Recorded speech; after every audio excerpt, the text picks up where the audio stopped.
also they have the one that are like, well, didn't it crash? Isn't it going to zero? And it's like, yeah, there's like significant drawdowns. Like it's fucking painful and it makes you really need to stop and reassess what's going on. And for me, it's really valuable because I have to like look at Bitcoin and be like, wow, my mom was a single mom who like had a really hard time getting by. We like grew up poor, but like she still managed to like buy a house and like keep it. Today, like there's no fucking way that's even remotely on the table. You believe these people when they come to you and tell you that they're trying to implement age verification to protect the kids. Meanwhile, they're actually taking advantage of them in the background. Like this representative democracy thing to me is bullshit. Like I don't understand why I'm supposed to collectivize myself with a bunch of fucking idiots that can't think for themselves. My dream with the Orange Party is like eventually sweep the elections and full sweep of the feds of put them all on trial for treason. Whoever's found guilty, hang them publicly. We need to fight back at some point in time. There's a technological solution we have to this that nobody's thought of yet.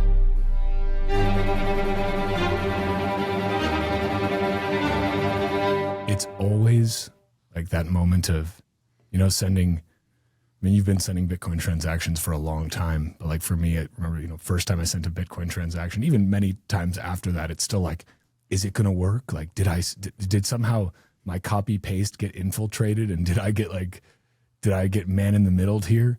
I feel like that with setting up live streams on Nostr. It's like, is it going to work this time? Like, did I fuck something up? And it works most of the time. Okay, I just posted it. Let's make sure it blasted out. It'll be nice when like you have like a competent like AI podcasting assistant that like you can count on and like isn't going to completely shit the bed. Dude, it really will be. And I mean, honestly, I'm of the opinion also that like, as far as, everybody's obviously talking about all of the jobs that will be, although like white collar jobs or technical kind of developer jobs or just like, computer jobs, quote, it will be replaced by AI. And I honestly think, I say this like ironically and somewhat baiting, like in a baiting way, but also unironically, I think that podcasting, like in the future, everyone will be a podcaster. It's like, it's no longer learn to code. It's like learn to podcast. People will crave that genuine human connection with somebody when they know that the whole world is just mostly slop. It's like, what do people want when everything turns to slop? It's like you want something real. You want something that's actually somewhat feels like a human connection. I feel like that's what like a huge part of the rise of streaming culture was, especially during COVID, was just a response to, I can't get human connection in the physical world right now. So I need to find it in the digital world. And like, I don't know. Granted, like there's probably a point of saturation with podcasts, but then maybe not. Maybe in the future, everybody's just their own, niche creator. Like, I think there's a place for that. There's an irony of that, like in the most extreme tensions, like of these dynamics, that like there's a very Hegelian effect of that, like the thesis and the antithesis come to represent this new thing. So like, despite the fact that like we're a world apart right now, that like you go into streaming for like the most human kind of connection. And it's actually interesting because like that dovetails a lot of, really a lot of the affects that are sort of going on technologically is that like we've entered into like such an extreme place of development with the technology that like it's only through its return and the representation of like the antithesis of it that like we're creating this new thing right now. And I think this is part of the whole exploration is that like people are trying to find what it means to be human in the digital age so that like we're no longer just pieces of data, but we actually get to be human. And like, what does that mean in the internet? Because like it was never built with that intentionality. Like it was always just supposed to be subsets of data. So now that we're trying to return to like, what does it mean to be human in the digital age? I think streaming is just one part of it. And it's sort of like personal branding, if you will. But that also represents its own anti-humanism in a very particular way. I just love that you managed to slip in Hegelian in the first like 2 minutes of this. That is skill right there. Hey, knowing how Hegel has made the world work is an important thing for everybody. It is. And Erik, I'm stoked to have you back, man. I realized it's been a little while, I think, since I had you and Hodl on. We have no Hodl this time. Maybe he'll pop in partway through. Who can say? He's a man of mystery, probably out at the shooting range. But like, I was just thinking about as I was setting up the studio here for this today. I was like, wow, the last time we talked was in the world before we had explicit confirmation of something we all already, well, many of us already knew, which is that basically like our country, and not just our country, like our world is run by this like pseudo cult of satanic pedophiles, and we all pay taxes to these satanic pedophiles. But now we have like actual pretty hard and fast confirmation of that, even though most of it's redacted. I don't know. Do you think that actually ends up mattering? Like, do you think that breaks enough people to a certain point where they realize like, oh, all of this is just bullshit? Or do you think everyone is so sucked into just like getting through the fucking day and just putting food on the table and trying to deal with the pressures of life that actually just doesn't end up moving the needle that much? Definitely the latter. I mean, like the fact that all this information is coming out is part of a limited hangout, and like the fact that we are ran by, like most normies, even if you put it in front of them, of like, hey, like the Epstein stuff, it turns out it's true, blah blah blah. They'd be like, oh God, that's so horrible. Like, back to my TV. I mean, it's pretty sad because like I think this is one of the places I want to. That like I push in a particular way because like I think we need more radicalism. Is that like there isn't like look at what COVID was.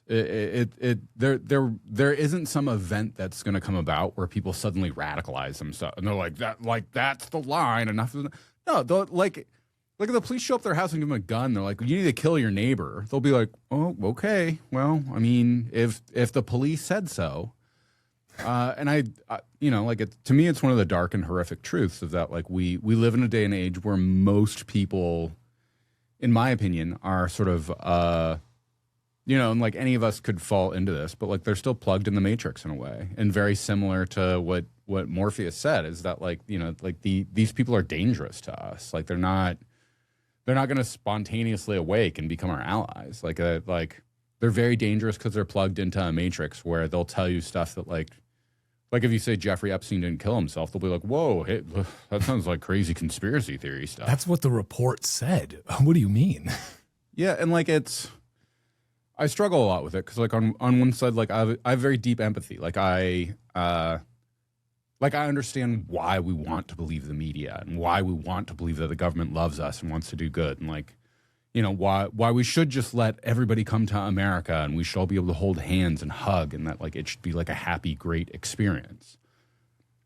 That's not reality. And I'm really sorry. Like I really wish it was different. I very sincerely do. But like we have to look at the facts of the matter. And also it's like it's pretty clear that like the sexual pedophilia cult thing, like that was kind of like a side project for Jeffrey Epstein. Like that was probably his hobby. Like his main thing was probably being a major financial trading hub in terms of like washing money, but also like he was involved in arms dealings and other things. And that that was just kind of like a side quest. And so when you really start looking at the makeup of what's going on, it's like, not only is the thing that we call democratic and representative like completely corrupt, but that like it's probably in service to like a much larger and more wicked and impossible to sort of fight structure.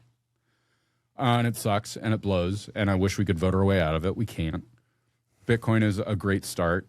It's tangentially allied with like a bunch of fucked up shit that like, I don't know, we got pretty off track in the last 5 years, but yeah, I don't know. I used to feel a lot more anger about it, and I think I felt that for too long, and it affected my own life too much.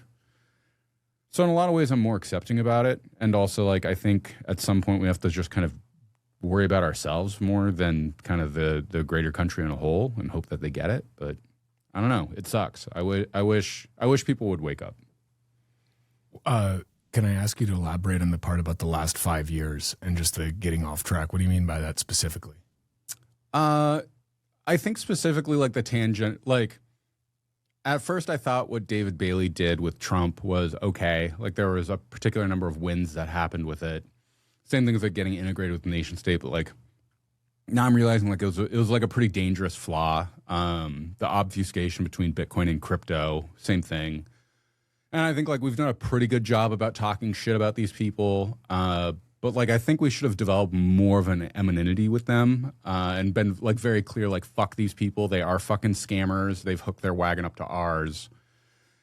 I think there was a number of us that did like, like I'd give us a good B with it. But like, Yeah, it's very difficult for me now when I tell people like, I'm a Bitcoiner, this is what I do, and they're like, oh, like crypto, and I want to be like, I'll rip your fucking eyes out and shove them up your ass to make you see how wrong you are if you ever say that again. They're like, whoa, like fucking chill.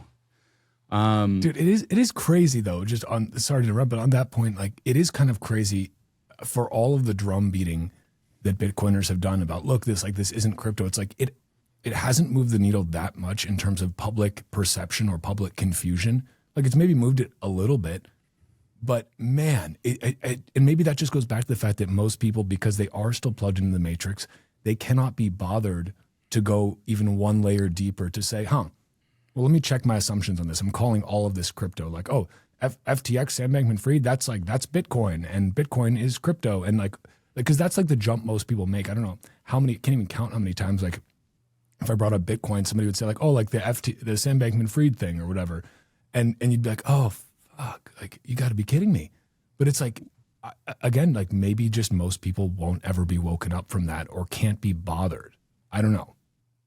Like I wish I could say it's different, but like Plato's Cave is literally about this. And that's like a story from, fucking more than 2,000 years ago. And like it I don't know, like for me, it's really difficult because on some level, I feel very torn because like on one level, I want to empathize and understand that like a lot of people don't have the time, effort, energy, capacity, whatever, to be able to like look deeper into this stuff, and they're plugged in and that's not their fault. But on the other hand, at some point, like I start feeling really upset and contemptful, and I have to be like, you need to empower yourself at some point in time to like figure out how and why the world works. But I found a lot of people don't do that. And like, for me, it's a real struggle because I'll be like, here's this Bitcoin thing. It could help you. And they're like, meh. And I'm like, no, like sincerely, you should like look into it deeper. It's like really important. They're like,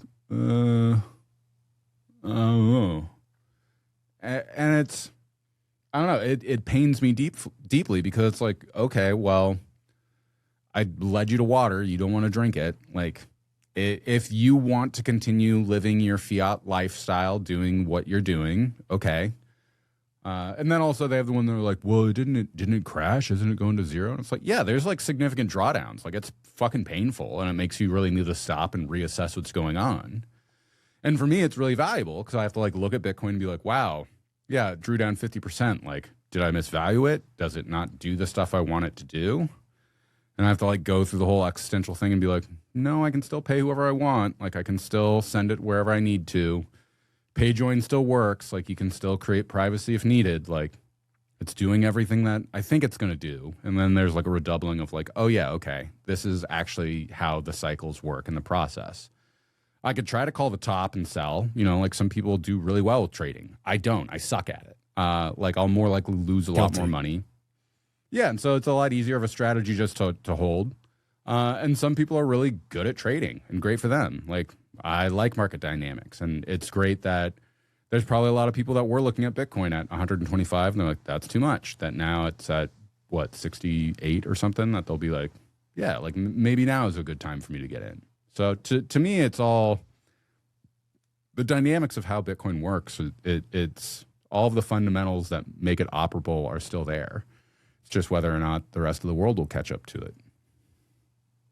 Circling back on the satanic pedophiles, it is just like, it seems that there's all of this tsunami of FUD being thrown at Bitcoin right now, and all of it is just the most mid-curve slop you can imagine. Like the whole Epstein and hijacked Bitcoin and it's like all these B cashers and XR. We got to throw Adam back under the bus now, and we got to talk about all these people. Oh my God, it's so tiresome. Like yeah. And it turns out that like Epstein was deeply involved in a lot of academic projects. That's kind of, like a lot of people don't seem to understand that like this is an explicit part of laundering. It's not like everything he touched he automatically made evil. It's that like he touched a lot of legitimate stuff intentionally in order to be able to launder the rest of the shit. And like this is literally how laundering works. That's why you have like a legitimate business to pair with your illegitimate business. It's to like mix them up together. But trying to like address, and like again, this is sort of comes back to the same thing with Bitcoin, and why like I'm just kind of realizing like it's just kind of stupidity on a whole is like more of the problem, and like a lot of people don't want to use logic as like a rigorous format that like is the way that they understand the truth as opposed to their own biases. And like I'm as susceptible to it as anybody else, and I have to like stop and really ask myself to work through stuff from first principles. But like it's I don't know. It's yeah, for me the most disturbing thing coming about right now is realizing how many people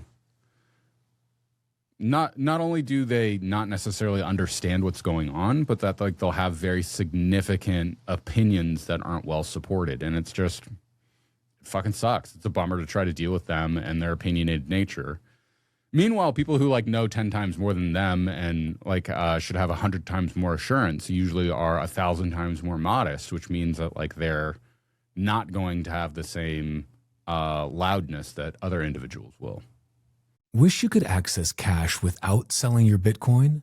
Ledn makes that possible. The global leader in Bitcoin-backed lending, Ledn has issued over $10 billion in loans since 2018 and has a perfect record of protecting client assets. Why is a Ledn loan different? Well, with custodied loans, collateral is not lent out to generate interest. No credit checks, no monthly payments, apply in minutes and repay whenever you want with zero penalties. And proof of reserves reports verified by a top accounting firm are published every 6 months. Ledn gives Bitcoin holders a secure, transparent way to unlock liquidity without selling. Learn more at ledn.io/walker. That's LEDN.io/walker. If you're hodling Bitcoin personally or for a business, here's the uncomfortable truth. You probably don't have insurance. Most policies exclude Bitcoin, and the ones that don't, they only pay you back in fiat. What's the point of that if you need to claim a loss when numbers go up? That's not insurance, that's liquidation. Now there's another option, BDIC. They're building an insurance marketplace on the Bitcoin standard. 1 Bitcoin lost equals 1 Bitcoin paid. They've integrated with Liana Business for enterprise self-custody with personal wallet coverage options coming later this year. If you care about protecting your Bitcoin as Bitcoin, sign up for the waitlist at bdic.io/walker. That's bdic.io/walker. Insurance on the Bitcoin standard. Blockstream Jade Plus delivers robust security with fully open source hardware and software. Its unique genuine check feature ensures your device is authentic, giving you ultimate peace of mind. With versatile connectivity options including Bluetooth, USB-C, built-in camera, and SD card, Jade Plus offers unparalleled flexibility in managing your Bitcoin. Whether you prefer wireless convenience or air-gapped security, Jade has you covered. Its innovative design features a durable metal case, a bright 1.9-inch color screen, and intuitive navigation buttons that make managing your Bitcoin straightforward and enjoyable. Jade Plus also supports secure, air-gapped transactions via QR code signing using the Jade Link storage device, keeping your Bitcoin safe without compromising convenience. Visit store.blockstream.com and use my coupon code WALKER for an exclusive 10% discount on your Blockstream Jade Plus. Protect your Bitcoin, sleep better, stack harder. What's that old paradox of the more you know about something, the more you understand how much you still do not know? And that requires a certain level of humility that honestly just like most, I mean, this is like, the opposite end of that spectrum is the Dunning-Kruger effect, right? Where it's like, you know just a little bit about something, and so you think you are the end-all, be-all expert on this thing, and you've done a lot of rote memorization, and you're really good at rattling off certain things and certain talking points, so you think, like, oh, I've got this figured out, and none of your arguments are actually organic or like that you came up with yourself. They're all regurgitated slop that somebody else came up with that was regurgitated from somebody else. And that's just, I mean, maybe this is just always the case. Like this is just something with human nature and like the fact that we are kind of, distributed along this bell curve. But it's like, man, I think some of the most dangerous people in the world are just mid-curve. Like, this goes through all levels. You know what I mean? Yeah, and like the consequences is like most people in the world are mid-curve, and most people in the world are going to group together under that same affect, which kind of explains everything that's going on. And I don't know, like for quite a while, I felt stuck at a crossroads of like, do I try to actually push and make a bigger and more significant difference in the world, or like, do I just kind of fade out into the forest and live my own private life? And it's difficult because like we've talked about the Orange Party for a while, and like I'd love to see something like that come to fruition. But like, do I want to try to do something like that? It's like a lot of time and energy and effort, and more than anything, like it's difficult to deal with normies, and like a lot of people believe that only two political parties can exist at all, and like trying to push up against that is really difficult. But at the same time, like, we're entering into a really interesting and new era with how significant and powerful AI is. And like it's becoming more and more obvious as each day passes that like this is essentially alien technology at this point in time. And like it's starting to get to a place where like it very clearly can kind of challenge our intellect in very novel and different ways. Like I'm not sure if you followed much, but like I think the head of Anthropic Safety just left and was pretty much like, yeah, I'm going to like go into hiding in the UK. And so like it's really interesting because I feel like this is a real place that we can radicalize and change things in a very special and important direction for humanity on a whole if we choose to. But looking at what the masses are out there doing, and that, you know, like a lot of this computational power is being used to make cat videos, which like no hate on cat videos, but like the fact that that's kind of the preoccupation is disturbing in some ways. So like, I don't know. It's I think there is an opportunity to make a huge impact right now. And I also think that's one reason why people like streaming and talking to people online, is realizing that like there's a possibility for something very radical and different. But the question is do we want to challenge ourselves to try to bring that forth? Do you think on the AI front, like one of my worries just from some of the stuff that I'm exposed to is like, boy, as you said, most people are just using this to generate cat videos. On the other side of this, you've got governments and very large corporations who are realizing, wow, this is a like panopticon enabling totalitarian's wet dream from a surveillance state perspective. Just being able to analyze and like large data sets in a way that we have not been able to, with an efficiency that we have not been able to before. But it's also like it's there's always a dualism to it, right? Anything, it's like with Bitcoin. Yeah, it can be used by bad people and it can be used by good people. It can be used by anyone. It's a tool. It's like a gun. It's like a car, right? Except in this case, it's like a massive data processing engine. Where are you at with this in terms of sort of like near-term potential versus long-term potential with AI specifically, in the sense that, okay, you know, we've already established that most people just are plugged in, right? So they're not going to use something as necessarily a tool for them. They're going to generate cat videos. Nothing wrong with that, but that's what they're going to use it for. Meanwhile, people who are paying attention and who may or may not have nefarious ends will use these things to try and usher in a totalitarian global panopticon. Like, do the tools that AI provides us offer us also an asymmetric defense against that? Or is the asymmetry in a different direction? You know what I mean? Yeah, no, the asymmetry is definitely biased towards the individual. And like that's one of the reasons that you can see that like open source models are very quickly closing the gap between frontier capacities and the open source models. Same thing with novel new ways of creating tokenization schemes in order to like make them much more efficient and smaller. So like I believe that like this is one of the most radical tools that has ever been given to individuals, because now like a lone individual with an open source model can go and do research that, you know, just a year ago would have, you know, taken large corporations that would have been their cutting edge technology.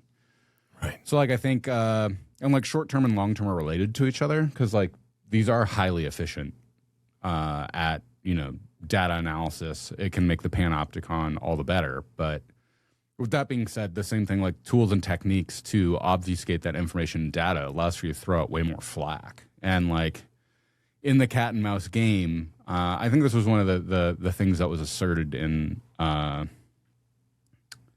Crash, was like the idea that like you can essentially pump out all this extra information that like without anything being verified, you can't really know anything.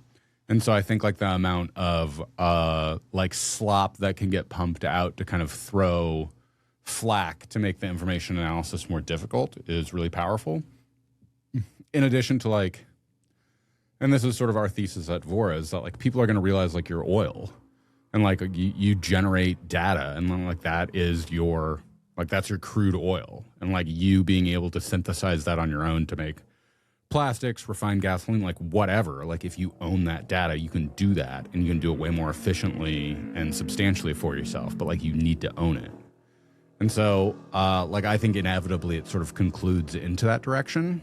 But then again, like most people are idiots and they would rather use something that is very simple, even if it's selling their soul, they would rather do that. So like, it's really interesting. Like I'm going to be intrigued to see where it goes. And ultimately, like, because I think these models have been open source, because I do think we have Bitcoin, to me, like this is all ultimately sort of a brinkmanship towards individual liberty itself. Because I think at some point people start to realize like there are two options. You can live in the panopticon or not. There's not really an in-between.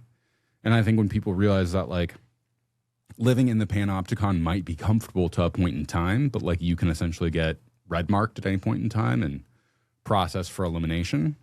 I think a lot of people are going to realize like, well, if that's a possibility, I probably shouldn't make that one that's available in the first place.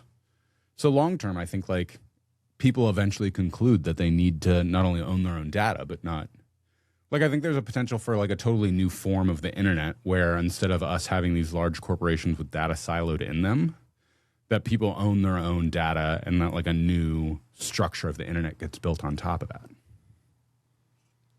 Do you want to talk about Vora a little bit maybe? And I'm not sure how much you has already been disclosed publicly in terms of these things, but I mean, I would be remiss if I didn't ask you about it. Where are you guys at right now in terms of what you can talk about publicly?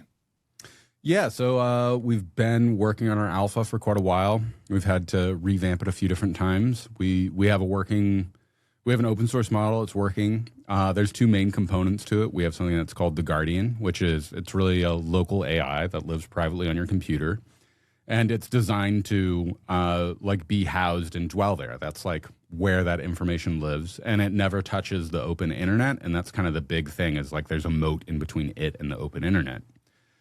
You then have another section of the AI that's called the Explorer, and that's designed to like go out on the internet, find information, search for it.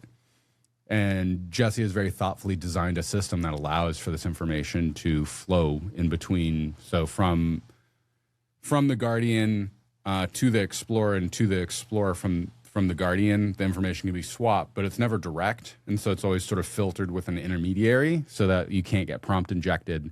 Your private information can't be compromised, because there's something in AI called the lethal trifecta of AI. I think Simon Wilson has it on his blog. It's really good. Explains it in detail. But more or less, in the lethal trifecta, if you have any of these three parameters, which I think is like, I'd butcher it if I try to say it online, so go look it up if you want to. But it's that any of these three parameters, when you intermix them, they introduce inherent dangers of being able to like exfiltrate data or compromise stuff. So you have to be very thoughtful about how you organize an AI. And I'm sure you've been following Claudebot stuff. And Claudebot is a great example of when you don't obey any of these sort of security parameters and how well you can get totally fucked.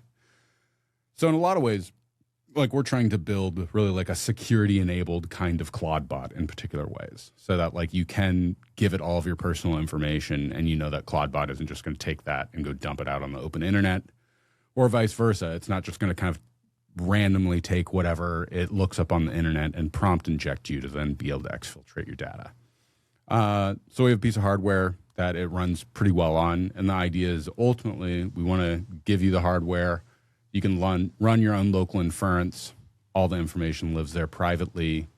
You can go explore the internet to gather any new information, pull it in, and slowly over time, like this is particularly the Guardian is going to get to know you a lot better. It's going to know your habits. It's going to know your information. It's going to be able to read your emails. It's going to see your calendar. And from this, it's going to essentially become kind of your primary personal assistant. And from that, it'll spawn up a bunch of smaller agents that like, maybe you'll have one that runs business. Maybe you'll have one that does health stuff for you. Maybe you'll have one that does finances. And from all of this, it becomes more and more personalized. And through you owning your own data, you can give it more and more private information. You can do therapy with it, whatever.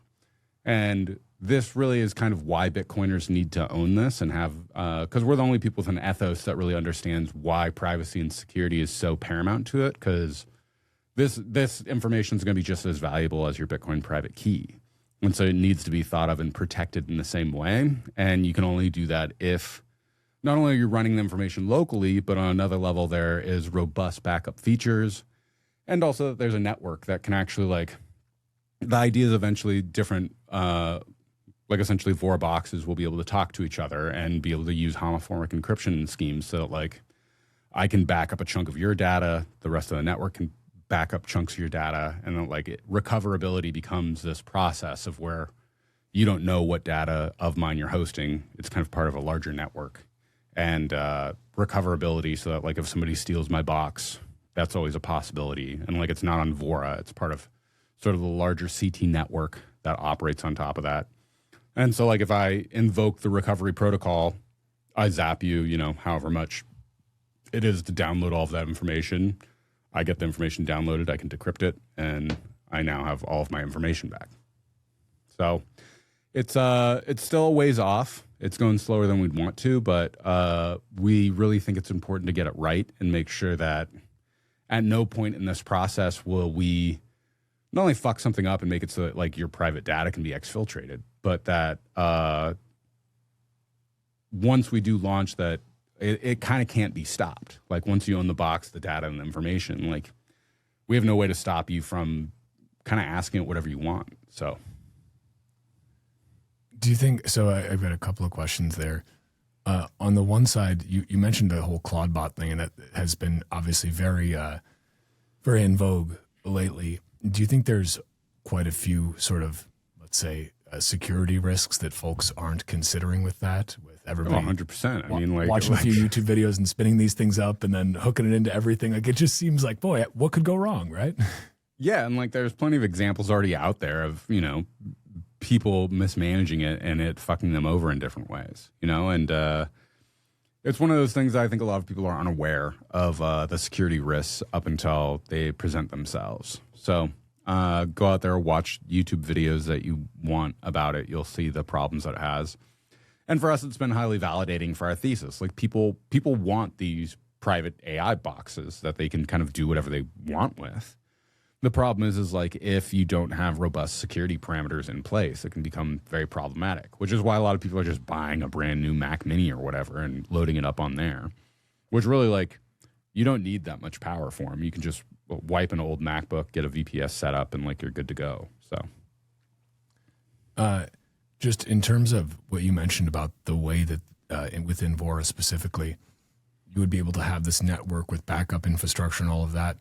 Do you envision this then just become, I mean, this is, you're creating a network of nodes essentially, right? Yeah. Yeah. And like it's really interesting because like it demands the Lightning Network, it demands Nostr, and it demands Bitcoin all to be a part of this kind of stack. You know, and like I think it's really, like Nostr is kind of the most important one in my opinion, because like now there becomes an ability to be able to like have a web of trust with various people in it that have their own Voras sort of plugged into them in various ways. You know, and like we're still just at the very beginning of all of this. And so we're going to call this the CT network. But ultimately, like there's nothing terribly special about it outside of that. Like it's really just a homomorphic encryption scheme. Like I can locate your data vis-a-vis Nostr, and I can pay you for my data with its encrypted ID based off of like the Lightning Network's infrastructure. So like it becomes pretty simple to do this stuff. And I think we need to really take a step back and realize like Lightning is relatively immature. It's maybe only, I think the white paper was like a decade old maybe. And then Nostr is even, like 3 years old or something like that, maybe even less. And like these are very important core infrastructures towards this kind of wider decentralized ideal that's been thought of for, a very long time. And so the fact that they're all sort of slowly coming into fruition in their own way is really important and powerful. And with that, like, there's probably more stuff on the horizon that AI is going to help us with in really powerful ways. Like I won't be surprised if through an intermixing of all of this information that like eventually there becomes like a wider community AI that has encrypted weights and parameters to kind of start as like a substrate from how you can, spin up your own open sourced like Vora instances you want. So, I love what you guys are doing because like I know you and I've only gotten to know Jesse a little bit so far, but you guys are like you're hardcore fucking dudes, and you're fundamentally like anti-authoritarian, anti-state, anti-totalitarianism, or to put you not in an anti-light, you are pro-human freedom and flourishing at your core. And that's why like I'm so glad that people like you are building these things. I'm curious too, and somebody had just asked this on Nostr, on the live stream, if you're listening to this later. It was Soap Miner said, since most people are midwits and plugged into the matrix, will we even be able, oh no, I can't quite say this, will we even be able to help them escape, or will this take generations to fight for freedom? And I want to go on top of that a little bit more, which would be like this place that we're at right now in space-time or time-space, it feels really important. And it feels like there's a limited window where we can get things right. And if we don't, we're going to be in big fucking trouble, just in terms of human freedom, in terms of human flourishing. So like, where are you at with that? How does that just fit into your thesis? Like, how does that inform what you guys are doing at Vora? How does it inform how you are just generally living your life? And or am I off base? Like, is it actually just kind of same as it ever was? This is always the feeling that everyone has, and I'm just kind of like falling into that same trap? Or like, is this time different from just like the cyclical rhythms of history perspective? Well, I think there's a bit of like the two entangled in a particular way. Like I think anybody who's rode through a particular zeitgeist at a point in time might have this special feeling. And maybe for them it's very true and sincere because like, World War II or World War I could have gone very different ways. So like I think if you're in the zeitgeist, it can have that particular feeling. With that being said, I think watching the acceleration of technology, watching the fact that like you and me are a world apart talking right now, like this is magical alien technology that like go back just 30 years ago, people would be like, what the absolute fuck is going on? And go back 300 years, they'll be like, you're obviously witches that we need to burn alive immediately. The fact that like the idea of burning anybody alive to us is like, whoa, that's too radical. Whereas 300 years ago, people would be like, yeah, of course you burn witches alive. Like, what else are you supposed to do? Well, we could drown them. Like, that's like a good idea. Yeah, we'll see if they float. And if they float, they're a witch, then you have to burn them. So like, yeah, exactly. Perfect system.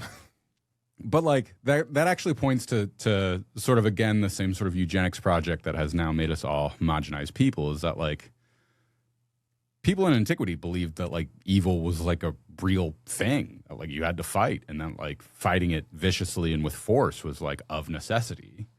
Whereas now today you have like a lot of woo hippie, like, no, like evil, like what do you mean? Like God isn't real, like bullshit. And like it's a very particular influence and affect that has occurred to the world that I personally think is really dangerous, because like I think evil is real, that we do have to fight it with force.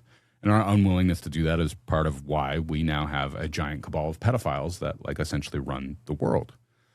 And with that being said, like Vora specifically came about from an instance of Jesse and I being in a very deep dialogue, specifically about like, hey, like, first of all, like, what's my book Crypto Sovereignty about? Why is Bitcoin so important? Is it possible to truly achieve self-sovereignty in the digital age? Does Bitcoin offer that? Can we do it with the current kind of hardware that we have? And what's the instance of AI within this? And as we kind of went deeper and deeper down the rabbit hole of this problem, we realized that like AI was kind of quintessential to it. Because like if you can't self-host your own AI, being able to self-host your own Bitcoin is going to be all the more difficult because like eventually these things sort of merge up. So that's why we ultimately pivoted to why we needed to start with AI. And eventually this becomes a hardcore vault for kind of all of your cryptographic key information. And at the end of the day, like philosophy is first and foremost what leads us. And really it's sort of the question of like, what does it mean to be in the digital age? Like, what does it mean that we have access to these technologies? What does it mean that as human beings, you and I can interface in this way? And also, what does it mean that there are these greater governmental powers that have radical panoptic capacities to sort of monitor, surveil, and limit us in very particular ways? And so for us, ultimately, this business is about being able to push philosophy first and foremost to its rightful place as a first philosophy of how we choose to live and create in the world. And so for us, Vora is the abstantiation of that and asserting it in the world and saying we deserve to have compute in a way that we really control, that we know and understand its weights and parameters, and that I'm free and entitled to talk to my AI, give it any information I want, and really have the volition on my own to choose what I do or don't ask without limits. What I think is really interesting is, and also I'd just like to say hell yeah to that. What I think is interesting and just not at all surprising, but something that's worth mentioning, and I try to beat this drum a lot because most people still seem not to understand this, but the big AI companies want more regulation. They want more government interference. They want more government control, and they do it under the guise of, Sam Altman being there, being like, this is so dangerous. We need more regulation. We can't have these AI models running amok. We can't have that. But what do they really want? They want an expansion of their moat. They want an expansion of their regulatory moat. They do not want these things to be able to get out there into the general public for anybody to be tinkering. But I feel like they're kind of fucked right now because the genie is already out of the bottle. Like the open source, like the fact that these things are getting open sourced means that these big companies have already lost to a certain extent. They just don't quite know it yet. Would you agree with that? Absolutely. I mean, I also think that's part of the approach that they're sort of taking is because if they say, give us the control, only frontier models are the ones that businesses can use. Anybody using an open source model or a Chinese model is not allowed. And anybody that's caught using one is illegal. And it also goes to show like the brilliance of the CCCP's approach of that, like from, I think this has been known for more than a decade, that like their approach to AI was to open source everything to make sure that it collapsed the American capitalist model, which seems to be highly effective.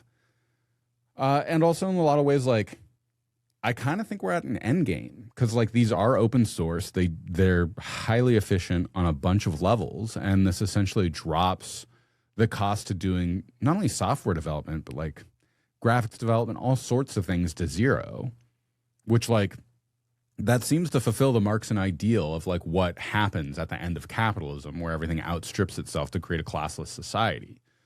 Now, getting into that classless society, this seems to be not only highly dangerous and contentious, but like creates a lot of tertiary problems. But I think the game of software itself is sort of at an end game. So like I very much believe probably sometime in the next 3 to 5 years, like all of these frontier AI companies go belly up because not only is the cost of like they're dumping all this time, energy, and effort into compute, but like the cost of compute for this stuff is going to drop substantially as these models sort of self-feedback into themselves and become more and more efficient, find better ways of token usage, in addition to people being able to like have these different collaborative models that like hopefully Vora will have to where like you'll be able to get on Nostr, you'll be able to rent a little bit of compute from other people if you want to run big projects or simulations.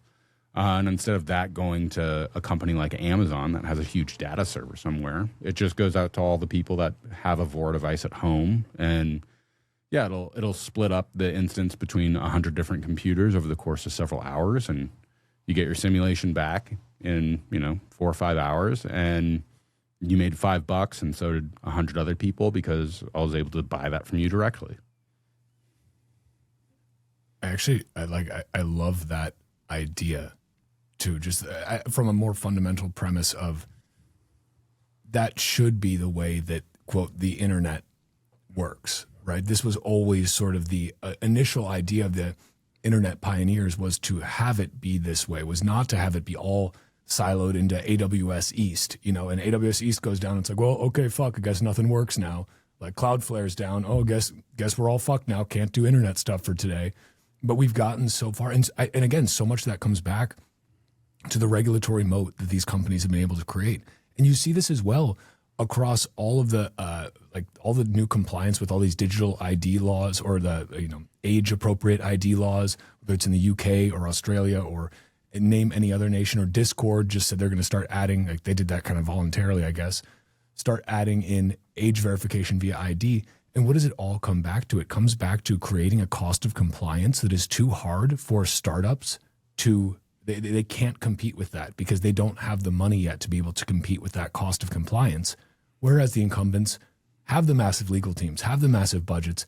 That's the cost of doing business for them, is dealing with this compliance, and they want that. And I think people are asleep at the wheel. That's whenever I hear these news stories about well, we're just going to institute ID checks on this online platform, but don't worry guys, it's just to keep the kids safe. And it's like, well, how would you like this fucking wrapped? Do you want it wrapped as, protect the kids or counter terrorism? Because it's all a method of control. And meanwhile, the Epstein stuff is out there, and it's very clear that people like Bill Clinton and other people were very implicit in it. So how much do you actually give a shit about helping kids in a meaningful way? Maybe, just maybe, you're actually lying to me for your own benefit, but no, that's too far. And this is one of the things where I have a lot of empathy towards people, is I get that you're such a simpleton, that the idea of there being wickedness out in the world, and that maybe there actually is a cabal of people that are engaged in ritual child sacrifice in order to try to get the powers of Mulach. I get that's a horrific and disgusting thought, and it's really difficult to try to swallow. But what if that actually is true? And what does it mean now that you believe these people when they come to you and tell you that they're trying to implement age verification to protect the kids? Meanwhile, they're actually taking advantage of them in the background. Is it possible that evil people would lie for their own benefits, and that instead of you accepting that evil is actually a real thing in the world, that evil people would then lie to you to take advantage of it, that you can't accept that even exists in the world? Which is a beautiful idea. I really appreciate that you see the world as rainbow and sunshines, and that we're all equal good people just trying our best. But maybe there's actually some people out there that would be totally cool with cutting the heart out of a living child and sacrificing it to Mulach because they believe that would give them very real powers. I get it's a fucking crazy idea, but let's just try it on for a minute. And if that is true, would these people be willing to lie to you? Maybe. I don't know. But it's really difficult because, and this is why I always try to present people to Hannah Arendt and the banality of evils. Look, you can't reason with evil. And there's no point where it's they went to Eichmann and they're like, hey, you're evil. And he was like, oh, shit, you're right. I shouldn't kill all these people. This is a terrible thing. No, the whole time he was like, I'm a good guy. I'm following the rules. I did what I was told. If people don't do what they're told, society collapses. And Arendt was like, look at this motherfucker. He killed millions of people, and he believes that he's the good guy. Is it possible all this shit's going on again? Maybe. Is it possible that all these people are the same people in positions of government and power who believe that when they tell you shit like blowing up kids in Yemen is for the safety of our republic? I don't know. Oh, I'm gone.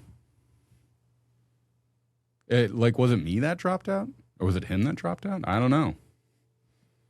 Here, I'll get on Signal here. If it's just me streaming, welcome to my individual podcast. I guess this is where we're starting the premiere. Anyways, if this is just me alone, I would like to say that I love you all. Thanks for wanting to listen to me diatribe about bullshit. Okay. Let's see. So, am I still live? I guess I might be. Yeah. I think I am live. So, thanks for joining me. Walker's having technical difficulties. I'm streaming on my own here. It's still recording. I don't know, man. It's. I think we need to. I mean, this Orange Party thing. I really want to do. I think it's really important. I think if we asserted it and tried it, we'd win. Maybe it's like a decade down the road, but I don't know. It scares me. It's difficult. Yeah. But I think that might just be in our fate, you know? Let me text Walker and see if he's coming back. But let me get on Primal here.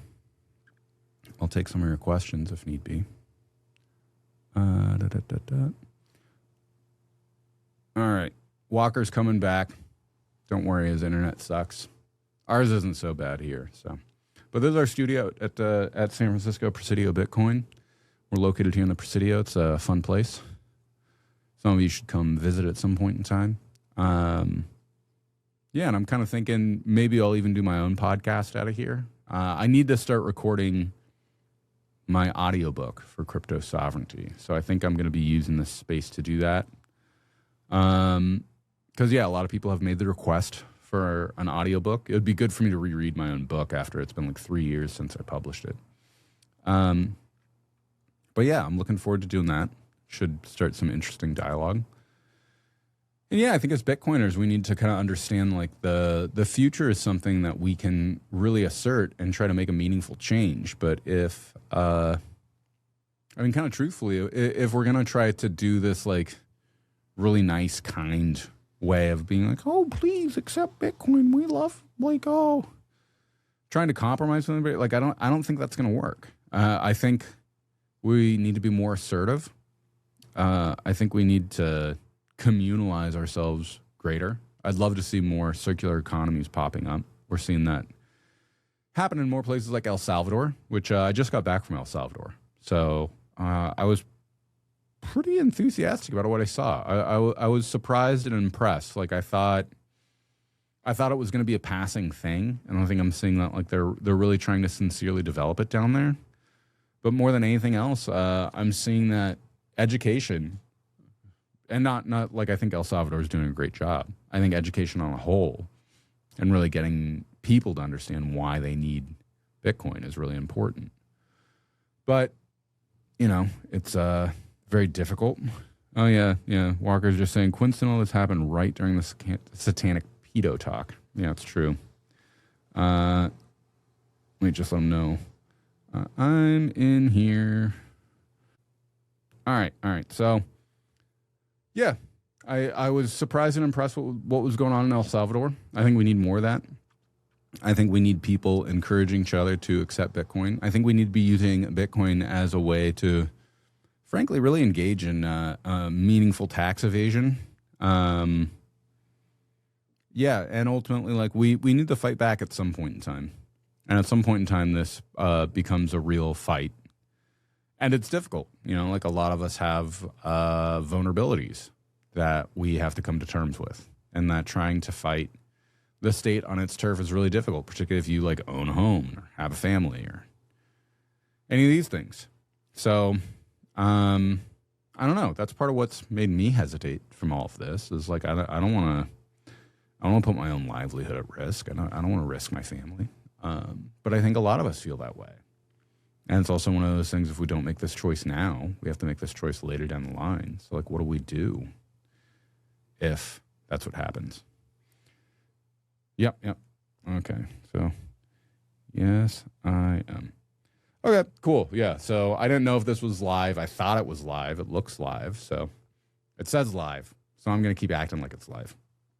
Yeah, and on other fronts, stuff with Vora is going really great. If you're interested in my book, Crypto Sovereignty, I'm going to be presenting that at Bitcoin Vegas. I call it Shitcoin Vegas because there's a lot of shitcoining that goes on there, and it's really tragic and sad. And it's also the place that has the highest Bitcoin signal. I think that this is one of the places that, as Bitcoiners, we've sort of made a mistake of doing the like pro-Bitcoin thing. I really like that particularly in Europe, between Bitcoin Riga and Bitcoin Prague. Both of them have made the choice to stay kind of Bitcoin maximalist oriented versus Bitcoin Vegas, which I feel like is of the pro-Bitcoin subset. And not to say that there's anything necessarily wrong with pro Bitcoin, but I find that like it allows for the cozying up of a lot of shitcoiners and a lot of nihilists and kind of shitty people. And I think that that's been really problematic to a lot of us. And that's kind of where I think greater resistance needs to be, is kind of calling out the scammers for where they're at. It's also problematic and difficult with some of our own inner feuding, if you will. I think I've made it clear kind of my own position on some of that stuff. I'm happy and willing to talk more about it. Walker said he's going to be back relatively soon. But yeah, I think for me, one of my next big steps, recording my audiobook, Crypto Sovereignty. If any of you are interested in like having a dialogue with me about a particular chapter, I'd love to do that. I actually have a chapter from like 2 years ago that me and Fractal and Crypt recorded together. It was really interesting, great dialogue. But to me, like, at the end of the day, Bitcoin to me is of the political. And when I say of the political, I mean like capital T, capital P, the political. So like what the founding fathers did. Like what they did was part of the political. Like they weren't engaging in politics at all. They were engaging in the political. Because they were saying, what does it mean that we're human beings? And like we have an ability and a right to actually organize ourselves politically. That like this isn't something that comes from the manifest of from God to the sovereign. And very much for today, like we behave like the United States has some sort of legitimacy just based on the fact that like they own the apparatus of governance today. And I think that there's a real opportunity for us, particularly with this technology, not just Bitcoin, not just AI, not just Nostr, but kind of all of these things together. And more importantly, that the ethos that comes with it. There's a chance that we could change things, that we could actually make things better. You know, like I don't know about you, but one of the things that I feel kind of the greatest amount of resentment towards my parents' generation is that things feel worse for us. And I think most people in between the age brackets of 25 and 40 would agree with that statement. We were given a short end of the stick. We were given fiat inflation. We were given higher housing prices, higher education, higher healthcare costs. Like across the board, shit is harder for us. And that wasn't true for our parents or their parents. And it's not to blame them, but it's to really point out that like there's something structurally and inherently wrong, and it could be different. Could be radically different. But until we choose to address the fact that both the Republican Party and the Democrat Party are radically corrupt beyond recovery, and until we fundamentally reject both of them as structures of being capable of governing us, nothing will actually change. And that's what I want the Orange Party for. I've kind of thought about starting like an Orange Party podcast and just making that like a waypoint for it, I guess. But again, it's difficult. You know, like I have all my own very real human struggles. Yeah, that hold me back in a bunch of ways. But with that being said, at some point we have to take on enough responsibility and kind of set that stuff aside and say, you know what, whether or not I believe in the possibilities of this, I still have to make an attempt towards it. And I think that that's important that we try to do as a people. And when I say people, like I don't mean American, but I mean like people that love freedom, liberty, choice, the ability and capacity to be able to actually make a substantial and meaningful change for ourselves and our future and our children's futures.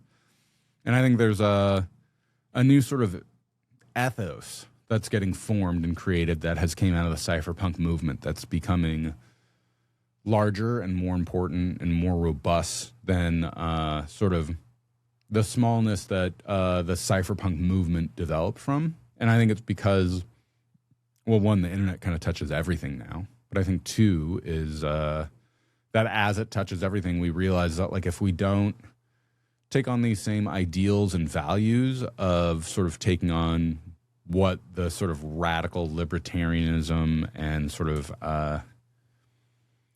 in my opinion, it's sort of like an anarcho-communist synthesis in a lot of ways. Syndicalism is kind of a pretty good word for it, whether most people don't know, but one of the most powerful movements politically at the turn of the 20th century was something called syndicalism. It eventually became fascism through national syndicalism. But all this is like a pretty important development where syndicalism is the idea of just like people sort of syndicalizing themselves. Classically, this was done through industrial labor industry. So like if we're all plumbers, we would syndicalize our plumbing unions together to make like one big union. And eventually went from plumbing to like maybe like plumbers and electricians and I don't know, like any other kind of trade union movement, and it becomes a bigger and bigger and bigger union until eventually it comprises kind of all of laborers. But I think at this point we're like past identifying as people who sell our labor, and I think it is now about being internet users, which like as a class that seems like kind of absurd, right? Like who doesn't use the internet? Exactly. Very similar to like at the turn of the 20th century, like who didn't sell their labor? Very few people.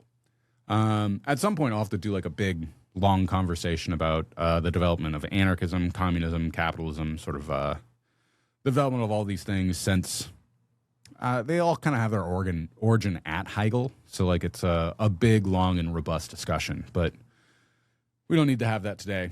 And so I think like we need to syndicalize ourselves as internet users and realize that being users of the internet, we sort of need to assert our internet user rights, if you will. And we also need like an internet users union, something that is more or less about like we can all belong to it. Maybe it's even a membership-based thing. I don't know. Like eventually this comprises of billions of people, right? But that through us collectivizing ourselves around like very agreeable principles, very much like I think most people in the United States today would agree with the Bill of Rights, and like the rights that are enumerated in there and what it means to be an American. Like it's kind of a low bar to achieve, but I think we can get something similar for the internet. And we need to insist on those rights and values being extended to kind of everybody that uses the internet. Like I don't care if you're Chinese or South African or Cambodian. Like you probably have the same rights, needs, and demands as I do. And we should probably try to create something together to ensure those rights. Because, I mean, it's not future I imagine, but maybe at some point in time I got to flee to some other country because of how bad stuff gets here in America, or vice versa, as most of human history has told. You know, like I think America is a pretty great place. I really want to protect the ability and capacity for people that are in more difficult circumstances to come here. And I really hope that the internet can be a bridge that we can use for that. But again, like this is a large and substantial undertaking that like, I don't know, I'm kind of tired. Like I want to contribute as much as I can, but trying to count on me to like move the boulder forward in a capacity or context like this. That shit's hard, man. But I don't know, like with the encouragement of some of you and the ability to go on this journey together, you know, like maybe we find a solidarity like that Frodo and Sam had, where we can make this long journey to destroy the one ring of power to the volcano at Mordor. But yeah, it's going to be a long journey. Speaking of long journeys, what the fuck happened to Walker? I think, I hope he'll come back. He said he's restarting his computer, but we'll see. Outside of that, you know, like I've been spending a lot of time and energy really thinking about like what does it mean to create a dwelling for ourselves in the digital age. It's what I'm working on right now. It's based off of a Heidegger piece called Thinking, Building, Dwelling. It's a really good piece, but he talks about how like the nature of man is to dwell. Oh, great. Thank God Am I you back? came back. I was about to lecture for people fuck's sake. on Thinking, Building, Dwelling from Heidegger. And what I leave for 5 I'm minutes and I hear you currently talking working about unionizing, you know, and I'm like, geez, you know, Well, it's I like leave you bigger. alone. It's syndicalizing, I which know. is like a number of unions together. But you know, I'm just thank going to God say, you're back. what a I didn't want coincidence. to have to explain Heidegger to people anymore. But I appreciate. I'm not sure what happened. I'm not sure if it's the wife watching Netflix or the satanic pedophiles. But satanic pedophiles is up there. The amazing thing is that while apparently I was down, I was still able to watch it on Noster on my phone, which is kind of amazing. So I felt like I was still here with you. I thought they were good rants. Are you going to do an audiobook for crypto sovereignty? Yeah, that was kind of why I got set up in the studio here today, was because I wanted to do the stream here, but also I wanted to get set up to start doing that, because like the book has been out for almost 3 years now, so it's kind of time to get started on that point. I feel like it'll encourage more people to kind of engage in this dialogue that I'm interested in, and yeah, a lot of people don't know how to read, so reading it to them is helpful. First of all, you're going to read it yourself, right? Because I feel like that's why it hasn't happened yet. So, okay, dude, I'm not gonna lie. Audiobooks they're not easy. It is a shocking amount of work, but also I feel like you reading it in your tone and your voice, and you knowing the material better than like obviously anyone else, is kind of like crucial for this particular book. You know what I mean? Yeah. So like I'm kind of thinking like. I'm going to read a chapter, and then I don't know how I'm going to structure it, but like I then kind of want to do like a secondary reading where I'm like, all right, I mentioned like all this shit that I have to kind of go into. So like in the second paragraph, I say this thing, that's a reference to this, and then I reference it because of blah, blah, blah. Because there's a bunch of shit. Like almost every other paragraph, I have something like that tucked in there. And so I guess on some level, I sort of knew I was going to do this in the future and wanted to explain it. But also that's what a lot of philosophy is like having these secondary readings to like unpack all of this shit in a particular way. So. Well, I'm stoked for it. You're going to end up having like a 50-hour audiobook though, but like I'm totally here for it, you know? Yeah, and like I'm trying to figure out like do I kind of keep it like just the raw reading on like chapter 1, or like do I have like my extended version where I read the first paragraph and I go, okay, like I just mentioned this thing. Here's all the subset. All right, I'm going to like move on to the second paragraph and like keep doing that.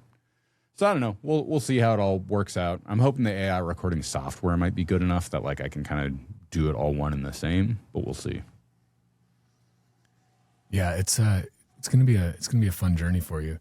So I was listening to a number of the things you said there, and you brought up the Orange Party as well. Because like, and also shout out to Average Gary for building out a, just like apropos of nothing, built out a website for it. If you go to, I think it's at theorangeparty.org. But he literally took like the one, it's theorangeparty.org or theorangeparty.org. I just say the now for a lot of things. It's probably 'cause it's the Bitcoin podcast.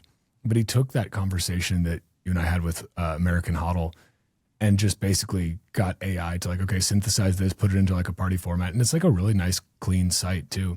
And I think there is almost a need, I heard you brought up as well, like, okay, maybe you just like start a podcast around this. And I think it's actually beneficial. Like I forget if it was Dick Greaser or Rod Palmer, one of the Bugle guys, who, when they were on my show, they were like, it used to be the man in the arena. Now it's the man in the studio. Like the man in the studio is the man in the arena now, which I thought was like, it was kind of brilliant. They were being a little tongue in cheek, but also not at all tongue in cheek, because I think that that's actually meaningful. Like media it's a form of control, but it's also a form of liberation, right? It has a dualism to it, like a lot of things.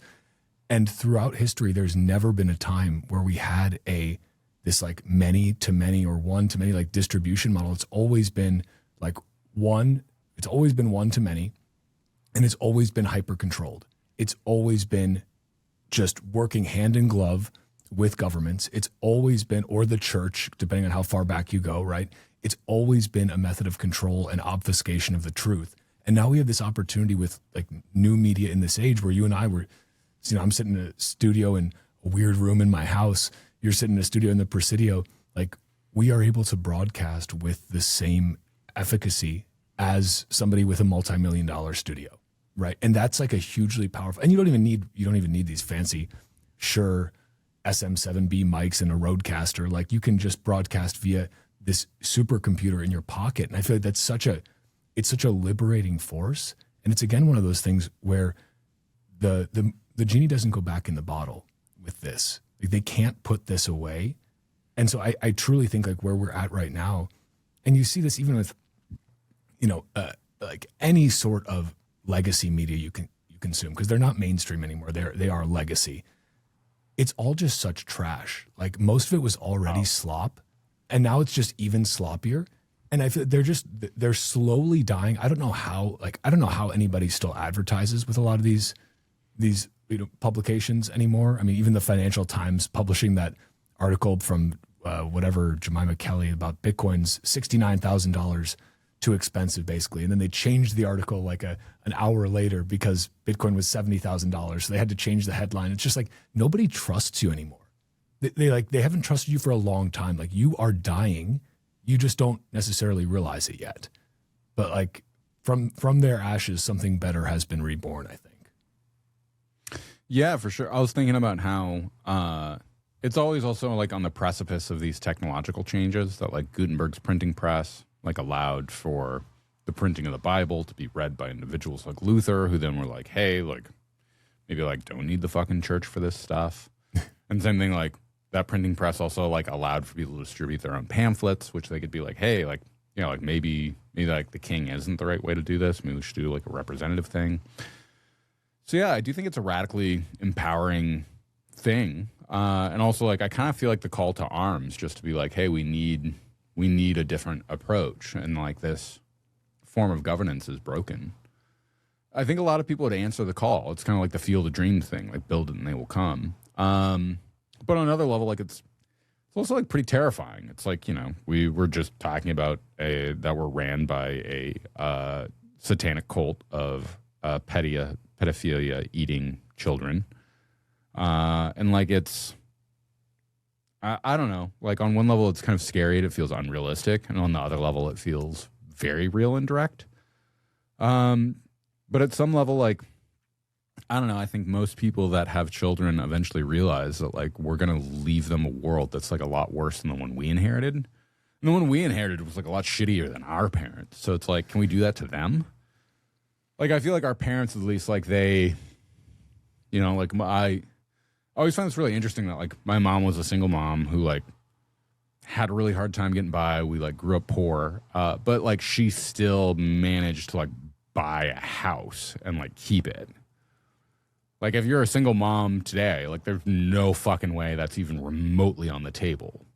And there like is a real lack of appreciation from the generation before of like what that means.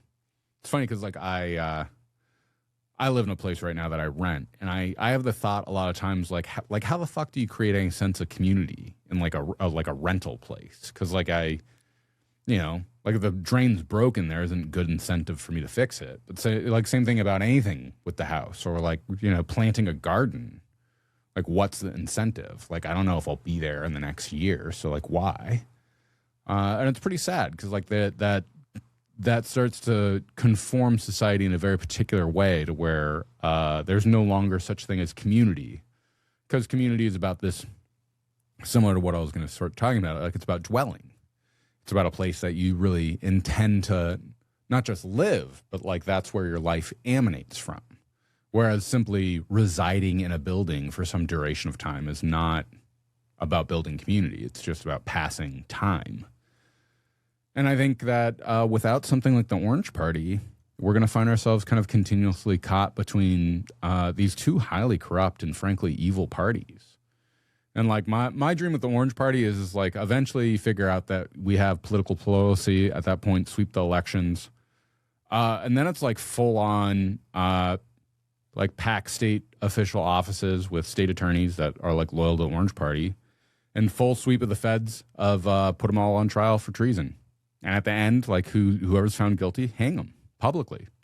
And like it's a scary prospect, but like I fundamentally believe that most federal representatives, meaning more than 50%, like I think they are traitors to the American Republic. I think that they have directly collaborated with foreign corporations and governments to essentially sacrifice the American public.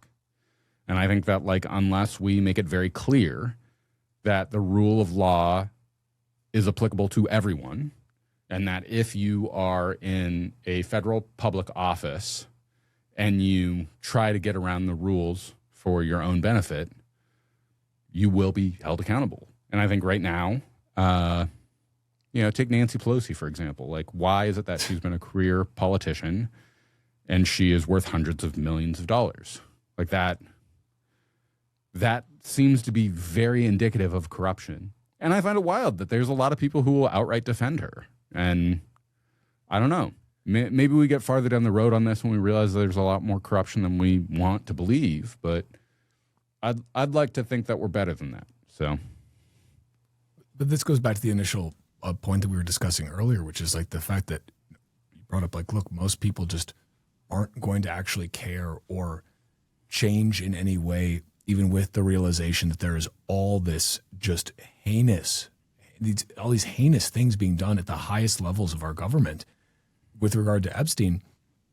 It's like, I don't know what ends up shaking people loose of this, because you can tell somebody that, well, Nancy Pelosi's got, $300 million net worth, whatever it is, like, and like, how is that possible? Why is her stock trading record and her husband's like one of the greatest of all time? How does she even have time for all of that? Like, oh my God, she must really be spending time studying so much.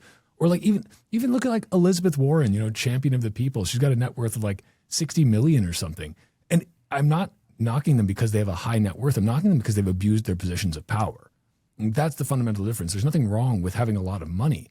There's something wrong with being in a position where you're elected to serve the people, and then you just basically rape and abuse that position.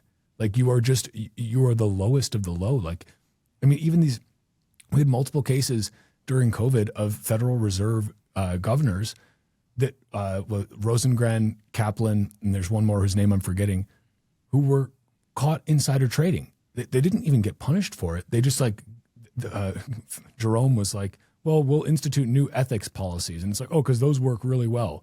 Like, you fucking idiot. Like, no. Like, this is just, it's corrupt to the core, I think, is the problem, Eric. And like, you talk about this all the time. It's just like this duopoly that we have, this, as my father-in-law who escaped communism calls it. He's like, Walker, in America, you have Coca-Cola, Pepsi-Cola democracy. You don't like Coca-Cola, you get Pepsi-Cola. Like, but you still drink cola. And it's true. Like, it's that idea. He loves America, by the way. He's been in America for a long time. He defected from communism to get here. Like, he knows what communism looks like, and he does not want it to happen here. But honestly, like, it just gets frustrating to the point where I think everybody, because of the dualism of our political system, everybody feels that they must defend their team no matter what that team does. Everyone feels they must attack other team no matter what that team does, good or bad on either side, right? And it's the same for both. But because of that, we will never actually have meaningfully honest conversations about the true nature of the corruption, because everybody will defend their own team, even when they know they've got there's a bunch of satanic pedophiles on both sides, right? Like, satanic pedophilia has bipartisan fucking support, but we're never going to get anywhere with it because everybody just holds the party line. And I don't know, like, you're right, we're never going to vote our way out of that, because you're voting for two sides of the same coin, like two sides of the same satanic pedophilic coin that happen to have different colors. And it's like, what do you do? Like, but more parties, like having a big parliamentary system isn't necessarily the answer either, with a bunch of, coalition governments. But that's why I think this idea that you kind of initially posited around the Orange Party is so powerful, because it starts out as more of a cultural movement than a political, but it is necessarily political in its nature. Like, is that kind of the way you frame it? Like, the cultural leading to the political, or being part of the political? Yeah. And I think that, and like, I think the lowest substrate in it is like the rejection of the red and blue guys, of that, like, pedophilia and satanicism has bipartisan support, and we reject that. And starting there, like, I think is kind of the best place that you can do. And also, like, I think part of the problem is that, like, we're so atrophied and calcified into looking backwards to answer the political, that, like, the idea of looking forward away from classic approaches seems nearly impossible. And like I think we all have this boner for democracy because we believe that like everybody should have a say within our systems and forms of governance, which I think there's some credence to that.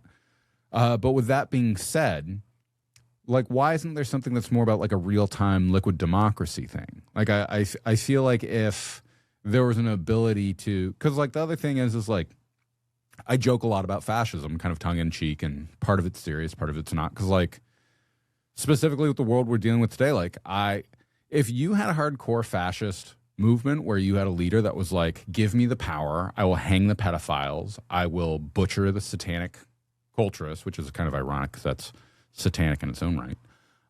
But like, I will deal with these things through the law and capital punishment. I'd probably support them because like I'm pretty angry about how corrupt things are, and like I have a very deep disgust for somebody like Elizabeth Warren, mostly for her hypocrisy.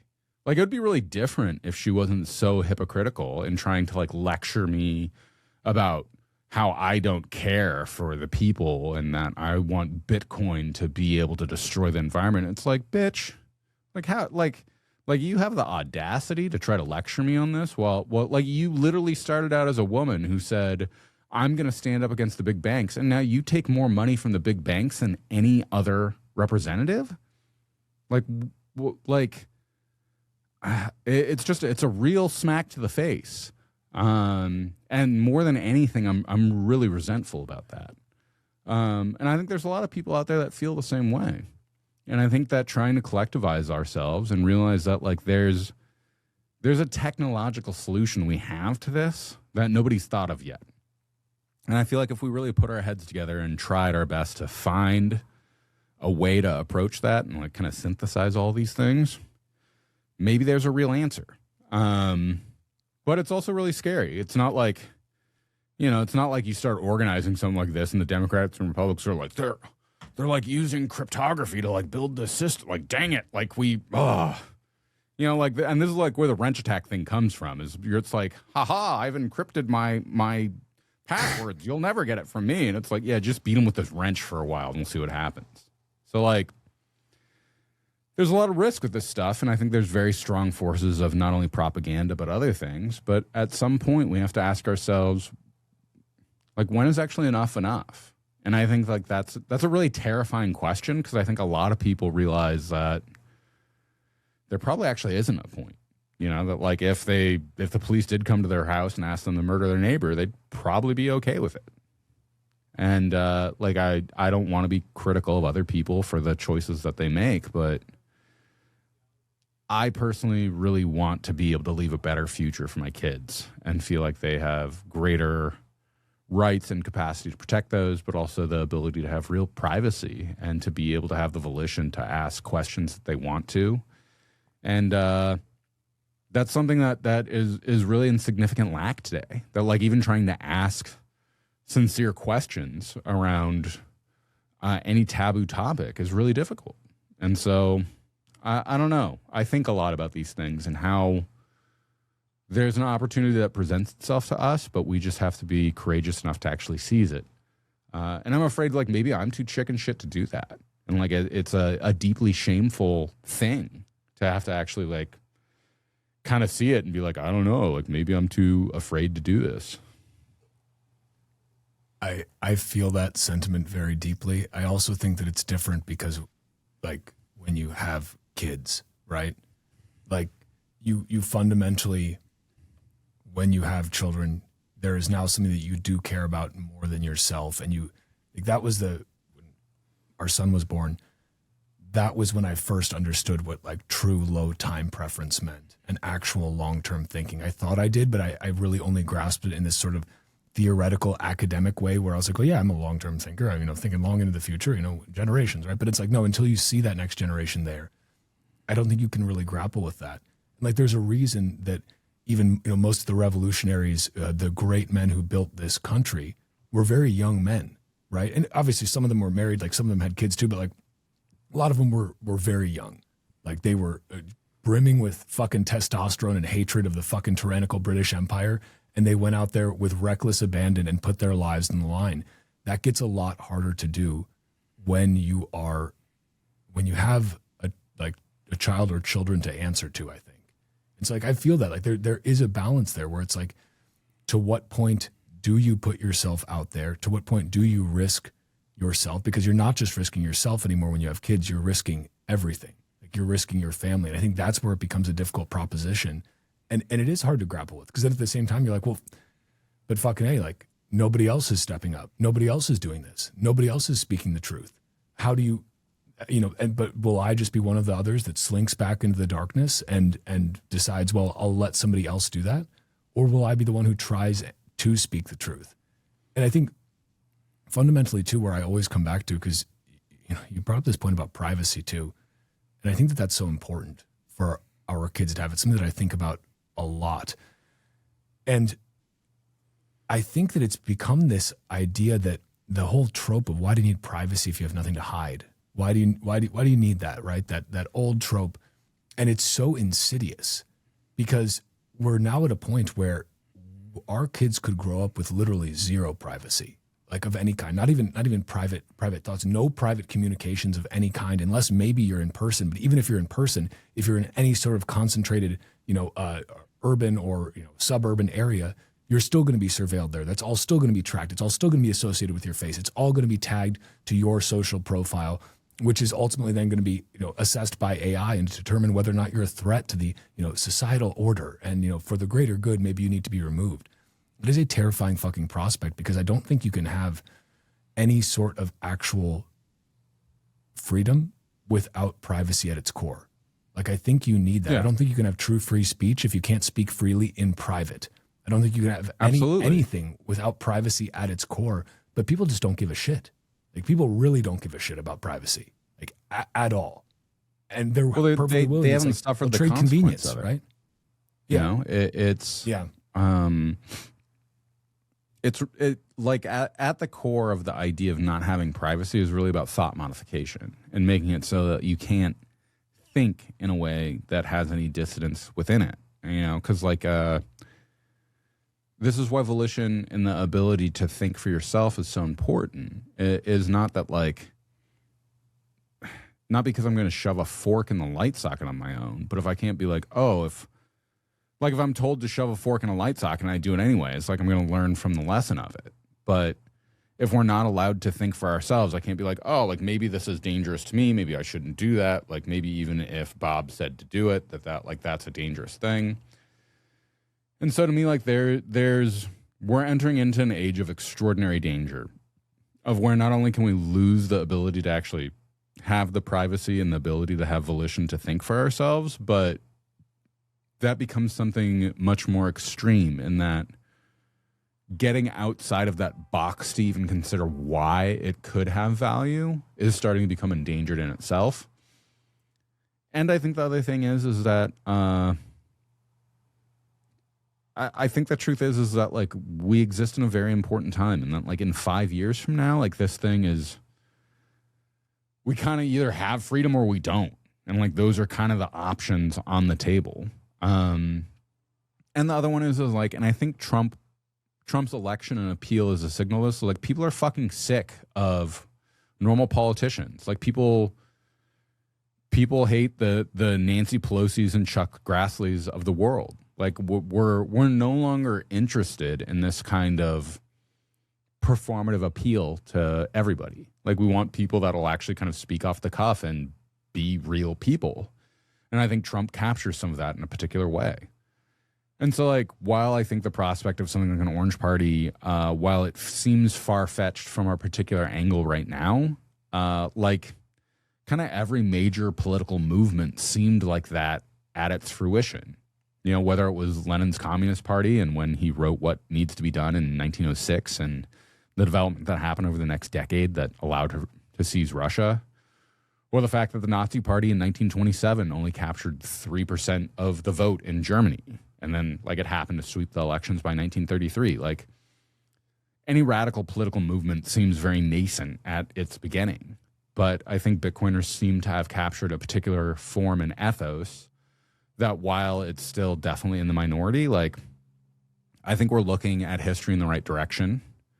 I think if you look at some of the works of a number of individuals, like Lawrence Lepard's work, that shows, like, just do the math and you'll see that the US dollar is going to die, that people are going to need an alternative, that Bitcoin seems to be the best representation of what that alternative is, not just for Americans, but for the globe on a whole. I think we should try to assert that politically in a large and meaningful way. And like, I hate the one that I'm the most pedantic about it because it seems to ascribe some particular responsibility towards me, but like, I don't fucking want it. I just see it and I want somebody else to pick it up and run with it. I'm happy to help and do and encourage it. But I don't know, maybe I should just accept fate and that I'm sort of doomed towards something like this and I don't want it. But maybe that would make me a good dictator. And to be clear, I'm a dictator. Like, I'm super like, this representative democracy thing to me is bullshit. Like, I don't understand why I'm supposed to collectivize myself with a bunch of fucking idiots that can't think for themselves. Why, like why the fuck should somebody who hasn't studied any amount of history have the same right and capacity to make comments on those as I do? And like, I get that that's like inflammatory in a particular way, but like, I think like most people are fucking morons. And that's why when you like talk to them about money and they're like, well, the dollar's backed by gold, right? It's like, I don't know where to start here. So I don't know. I'm a bit resentful about the whole thing, but at the same time, like, and like with shitting on people like that, there's also brilliant, incredible, extraordinary individuals that are making massive contributions to humanity 1,000 times over in the most incredible ways. And like, that's part of why I'm so big on individual rights, is that like, I'm way more concerned and interested in the 1 in 1 million people that can become Einsteins and protecting the ability and capacity for them to explore and discover and allow for them to become who they can really be with their potential than I am in helping out the other, 999,000 people that are absolute idiots that will never make an impact on the world. Like, I very much believe in the individual in very radical ways. So that's kind of gives you some idea of how I approach things. Well, and so much of it just also comes back to like the perversion of the law and private property, and the fact that like we don't, and to bring it back to community, and then we'll wrap this up because I've kept you long already, and I made you roll solo for a while, and I appreciate you doing so. But this idea, are you going to make me roll again by myself? No, not at all. Not at all. But you started to break up for a second there. Oh, geez, fuck. I'm hoping not. So far, so good. Jesus. But no, the idea that, like, you talked about community earlier and building that, and how that's actually like not possible without the dwelling, right? And it's not possible without private property. And it also gets back to this idea of why communism ultimately deteriorates and fails, is because when people don't have ownership, when there's, quote, collective ownership, nobody gives a shit about things. When things are yours, when you have private property, you protect those things, you make those things better, you grow upon those things to create more. When it's not yours, when it's just, the parties, when it's the collectives, you don't actually give a fuck about that. And so much of what democracy goes toward, ultimately, like the end state of it, is mob rule, right? And this is something that's been around for thousands of years, with like Polybius's anacyclosis was this first kind of like instantiation of this, which was you start out, the societies move in these socio-political cycles where it starts out with a monarch. The monarch becomes a dictator. From dictatorship, you move to an aristocracy that takes over from that, and they govern well for a while. It moves to an oligarchy when that gets corrupted. From the oligarchy, you move to a democracy, and everything is great and fine. And then it moves to mob rule, eventually, oglocracy. And then eventually, what is necessary to get out of mob rule and oglocracy? Well, that's a strong man, a monarch, a dictator, to come back in and be able to bring things and to right the ship, essentially. And I think that like we're right on the verge of that oglocracy stage right now, where democracy, it's being clear that is just, it's not working as well as people kind of thought it does, or as well as people want to imagine that it does. And we're going to have a reckoning with that. Because it's like, you can't just keep taxing people to hell while at the same time saying, well, your vote is just the same as everyone else's, no matter how much you contribute to the society. Like, people eventually are going to get sick and tired of that. And I think they are already. And the fact that you're also stealing from them every single day, week, month, year through inflation at the same time, while taxing them to death, it's like people are just getting sick and tired of it, and they will eventually break. And I think that, we're going to start, it's going to be a chaotic time, Eric, a very chaotic time. For sure. And the question is like, how are we going to respond to that kind of breakdown? And, like I think there's some new political form that synthesizes technology, democratic rights, republicanism, like how much one pays into a system. I think there's some pretty novel and interesting ways to approach this question, but I think we need to actually try to address it technologically at some point in time. And it feels like now is the time, particularly with AI and where it's at in its development. Because also, like, it seems to me how radical these powers are that people are going to be restricted from having access to it. And I think that that's going to be a huge preeminent right in the next 10 years, is be able to say, look, like, all people everywhere have a right to this form of knowledge and to be able to interact with it as they choose. And trying to limit some people from being able to have access to that, like, is inherently and fundamentally wrong, because turns out, like, if a kid is brilliant and he has access to one of these things, he can make discoveries that will affect and help all of humanity. And if they're restricted from it, well, nothing will ever become of them. So yeah, I want to kind of encourage everybody to, like, think about this in big ways. Challenge yourself to consider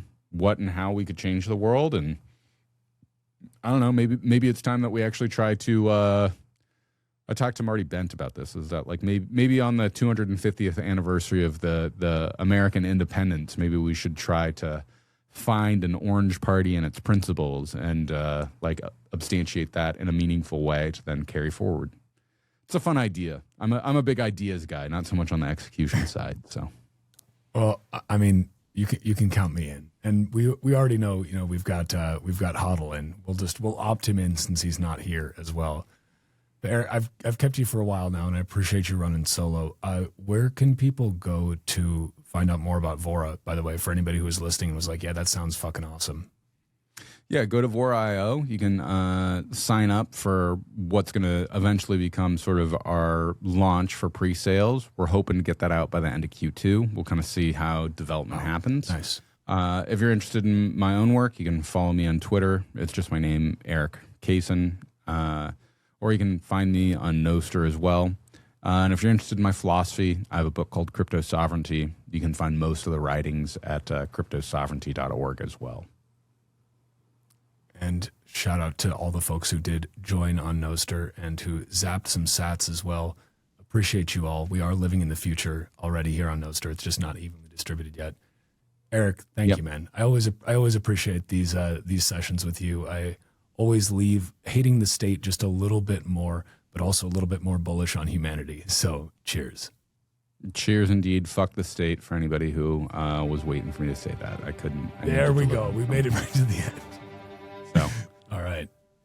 And that's a wrap on this Bitcoin Talk episode of the Bitcoin Podcast. Remember to subscribe to this podcast wherever you're watching or listening, and share it with your friends, family, and strangers on the internet. Find me on Nostr at primal.net/Walker and this podcast at primal.net/Titcoin.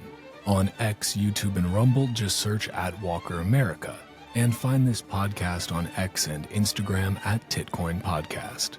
Head to the show notes to grab sponsor links. Head to substack.com/@WalkerAmerica to get episodes emailed to you. And head to bitcoinpodcast.net for everything else. Bitcoin is scarce, but podcasts are abundant. So thank you for spending your scarce time listening to the Bitcoin Podcast. Until next time, stay free.